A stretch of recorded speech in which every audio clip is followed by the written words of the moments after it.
क्यों नहीं मर जाते हो, खत्म क्यों नहीं हो जाते हो, ताकि नए लोग आए, नई सोच आए। कितना पागल बना के रखा हुआ आप लोगों ने और आप जैसे घटिया लोगों ने। कभी सोचा आप लोगों ने पेट्रोल का जखीरा एक दिन में जहां जंग छिड़ी यहां जखीरा खत्म हो गया। जखीरा किया हुआ पेट्रोल की कीमत पे आपने 322 रुपए पहुंचा दिया। कौन देने वाला है उसका हिसाब, कौन पूछने वाला है? यह हुकूमत का काम होता है। कहां है हमारी सिंध गवर्नमेंट, कहां है हमारी वफाक? क्यों नहीं पूछती इन पेट्रोल पंप के मालिकों से कि भाई कार्ड क्यों नहीं चार्ज कर रहे हो, कैश पैसे क्यों मांग रहे हो? मारूफ टीवी आर्टिस्ट सादिया इमाम इन दिनों सोशल मीडिया पर अपने बयान की वजह से वायरल हुई हैं, जिसमें उन्होंने पेट्रोल की कीमतों में नाजायज इजाफे पर और हुकूमत की नाकिस कारकर्दगी पर मौजूदा हुकूमत को आड़े हाथों लिया है। उन्होंने मजीद क्या कहा, आइए देखते हैं सादिया इमाम की मुकम्मल रिपोर्ट।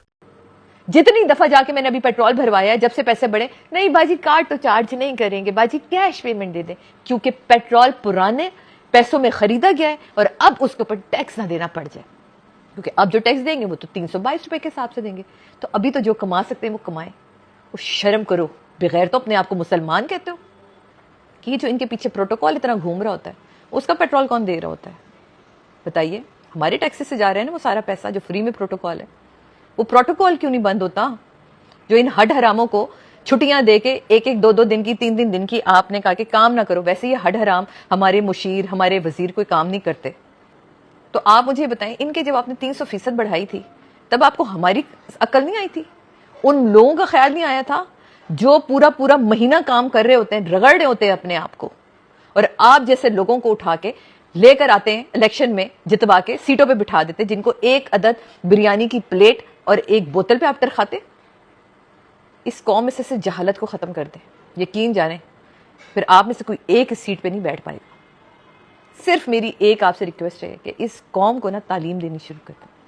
जहां जहां पाकिस्तानी है, जहां जहां हमारे गांव देहात, हर जगह तालीम को आम करते हैं, क्योंकि मैं कभी नहीं मानती कि दुनिया में रहने, इजराइल में भी रहने वाला ना हर शख्स बुरा नहीं होगा, अमेरिका में भी रहने वाला हर शख्स बुरा नहीं होगा। उनकी हुकूमतों की सोच बुरी हो सकती है, उनके इकदाम बुरे हो सकते हैं, लेकिन बहैसियत इंसान कभी किसी इंसान को मारते हुए उसे कोई खुशी नहीं महसूस होती। इस वक्त जिस तरह ईरान जल रहा है, जिस तरह ईरान खड़ा है अपने कदमों पे, सलाम उसको। मुझे खुशी होती है, मैं फख्र महसूस करती हूँ, मैं फिक्के जाफरिया से ताल्लुक़ रखती हूँ, मैं अली की मानने वाली। कम से कम आंखों में आंखें डाल के तो हम ट्रम्प के खड़े हैं ना। दो बड़ी सहूनी ताकतों के खिलाफ खड़ा है इस वक्त ईरान। क्या हुआ? कहाँ गई ये इस्लामी ममालिक? ला इलाहा इल्लल्लाह लिखना बड़ा आसान है अपने परचम के ऊपर, कहाँ दुबक के बैठे? क्यों नहीं साथ खड़े हुए ईरान के जाके? क्यों नहीं इन्होंने ये सोचा कि ये इस वक्त इस्लाम के ऊपर हमला है? बांग्लादेश ने, इंडिया ने अब तक पैसे नहीं बढ़ाए, बांग्लादेश ने 5% बढ़ाया, ठीक है। पूरी अगर आप दुनिया की बात करें तो पूरी दुनिया में जो ऑयल इंडस्ट्री है उसके पैसे गिर रहे हैं, लेकिन हमारे यहाँ बढ़ रहे हैं।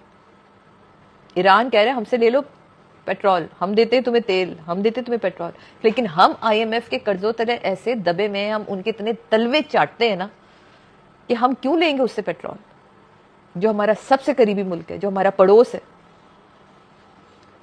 जिससे हमारे कलमे में भी दोस्ती है और जिससे हमारी दिली दोस्ती होनी चाहिए थी। लेकिन हम नहीं करेंगे, हम लेंगे नहीं। हमें चाहिए जी कतर से खरीदेंगे, हम महंगे दामों में खरीदेंगे, क्योंकि हमारी अपनी जेबों का क्या होना है? बोले ना, कहाँ छुप के बैठे जरदारी साहब? कहाँ गए हमारे CM साहब? कहाँ है बिलावल भुट्टो साहब? किधर है मरियम नवाज साहिबा? किधर है ये शहबाज शरीफ साहब? कि हमने सोच लिया है कि बच्चे क्या पेट्रोल पी के जाते हैं? उस सालों तुम लोग आके हमारी गाड़ियों में पेट्रोल डलवा रहे हो, फाइनल एग्जाम सर पे खड़े हुए। बच्चों को स्कूल की छुट्टियां करवा दो। तुम लोग क्यों नहीं मर जाते हो, खत्म क्यों नहीं हो जाते हो, ताकि नए लोग आए, नई सोच आए। मैं लानत भेजती हूं हर उस शहरी पे जो अपने शहर, अपने मुल्क के लिए नहीं बात कर सकता। वो जो अपने लिए नहीं बोल सकता, वो किसी और के लिए क्या बात करेगा? क्योंकि हम जैसी अवाम को तो आपने पानी, गैस और इसके पीछे लगा के रखा हुआ है। गैस आती नहीं, बिजली, मेरा गैस का बिल 26,000 आया है। मैं पूछने गई हूं तो कह रहे जी हम क्या करें, आपने तो 1100 यूनिट यूज करी है। मैं कहा भाई मैं खा रही हूं गैस, मैं पी रही हूं गैस, मैं नहा रही हूं गैस से, मुझे बताए तो सही मैं गैस का कर क्या रही हूं। कोई जवाब नहीं है। मेरे बराबर वालों का 2000 का बिल आया, उसके बराबर वालों का 2000 का बिल आया। मैं कहा अच्छा जी, मैं कहा जी हमने तो गीजर शीजर सब बंद किए हुए, हम तो घर में रहती 2 माँ बेटी हैं, और लोग जो हमारे साथ हमारा स्टाफ है तो वो ऊपर आके वो चूल्हे जला जला के काम कर रहा है, वो चूल्हों पे सो रहा है, गैस जला के उसने अपना बिस्तर वहीं लगाया हुआ है, गैस पे सोऊंगा, सस्ती हुई हुई है। कोई जवाब नहीं है, किसी महकमे के पास कोई जवाब नहीं है। लेकिन प्लीज खुदा के वास्ते आप लोग अगर बोलना नहीं शुरू करेंगे तो ये हुक्मरान आप लोगों को आपकी खालों समेत बेच खाएंगे। कोई नहीं पूछने वाला कि कोई भी डंपर मार के किसी माँ की गोद उजाड़ के चला जाता है तो कोई नहीं पूछने वाला। इतनी सड़कें खराब, इतनी सड़कें खराब। ये तो अल्लाह भला करे सीबीसी का जो अब डीएचए की सड़कें बनना शुरू हुई हैं। खुश रखे मौला उन्हें, जो उनको अकल आई। जैसे ही लोगों ने अपने टैक्सेस रोके तो उनको अकल आई कि टैक्स तो मिलेगा नहीं अगर काम नहीं करेंगे। जरा बाहर निकल के देखें। कल मैं गई हूं बाथ आइलैंड, मैं तो सर पकड़ के बैठ गई। जो बाथ आइलैंड दिल पसंद वाली सड़क से आप गुजर के जाए मेन 3 तलवार से, और आप जैसी पुल के नीचे से मुड़ते हैं आप तो पागल हो जाएंगे। मैं हैरान हूं वहां के लोगों को, वो लोग रहते कैसे। वो सड़कें चूरम चूर हुई हुई हैं, इतने बड़े बड़े गड्ढे और सुकून, क्योंकि लोगों के पास हराम का पैसा या तो मुझे फर्क नहीं पड़ता भाई। मुझे तो फर्क पड़ता है, मेरे बड़े हलाल के पैसों की गाड़ियां खरीदती हूँ। मेरे पास गाड़ी जो है बड़े हलाल के पैसों की। मैं तो उस सड़क पे नहीं जाती जो सड़क टूटी हो, मैं रास्ता बदलती। लेकिन खुदा के वास्ते आप लोग अपने अपने प्लेटफॉर्म से बोलना शुरू करें। अगर आप लोगों ने नहीं बोला ना, बहुत देर हो जाएगी।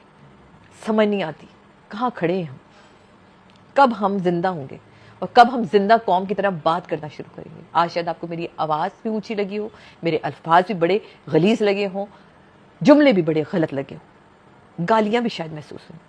मैंने आप में से किसी को नहीं दी, मैंने हर उस हुक्मरान को दी है जो पीछे बैठ के मेरे आपके पैसों के ऊपर पल रहा है, लेकिन हमें रिलीफ नहीं दे रहा। वो हमारी बोटी बोटी नोच रहा है, कभी पानी के नाम पे, कभी सड़कों के नाम पे, कभी गैस के नाम पे, कभी टैंकरों के नाम पे। मैंने अपना काम किया।